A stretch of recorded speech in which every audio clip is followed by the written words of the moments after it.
Riz. Hi, how you doing? Good, how are you? Good, thank you. You did a phenomenal job playing Ruben. And I read somewhere that you said playing Ruben was your greatest distance you've traveled from yourself. Further you travel, the closer you get to yourself.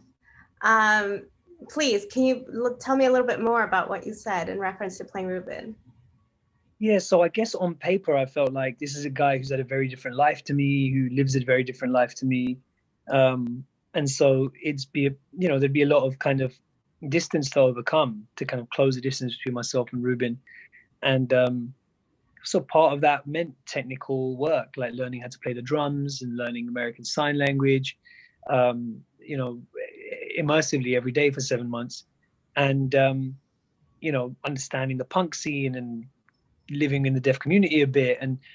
But the more I did that, the more I realized that actually the distance between any of us is illusory, right? We all emotionally are feeling the same things, you know? Um, and it's interesting because that realization for me is similar to the realization Ruben has. Ruben thinks, oh, I'm this thing, I'm not that thing. I'm a hearing person who plays the drums and is in a relationship. I'm not a deaf person who can't play music anymore and who is single, you know?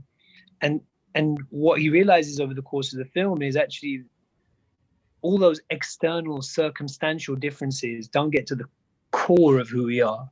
You know, underneath it all, there's a core humanity that we all share. And I guess Ruben goes on that journey of realization of, you know what, my identity is totally transformed, but maybe I'm more myself now than ever. That's in a way what I kind of learned. You know, I was like, well, I'm playing this completely different character, but maybe I'm more me than ever. So I always think it's interesting the journey that you go on and the character goes on in a film. Often you as an actor also go on a journey like that.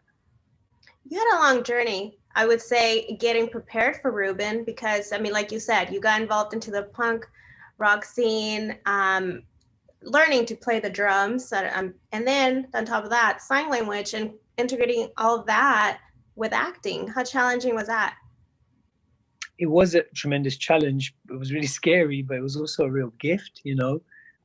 Again, it's something that I felt like, okay, this is going to just be really difficult. It is, but those challenges become the gifts. And what I mean by that is, you know, I'm someone who's very chatty and verbose, and, you know, I'd make spoken word and rap, but learning how to play the drums and sign language, they're both kinds of nonverbal communication. And so they forced me to inhabit like a different way of inhabiting my communication, different way of living in my body, different way of connecting to people. And that kind of really set me up for the movie, where Ruben doesn't say a lot over the course of the film, doesn't say a tremendous amount, you know. And so the challenges became the gifts, if you see what I mean. And I think that's also a lesson that Ruben learns. You know, the challenge of trying to redefine himself outside of playing the drums is also a gift, in that it's an invitation to getting to know who he really is a bit better. Well, thank you so much for discussing this role. You were phenomenal, and this film was definitely one of my favorite ones this year. So congratulations. Thank you so much. I really appreciate it. Cheers. Thank you.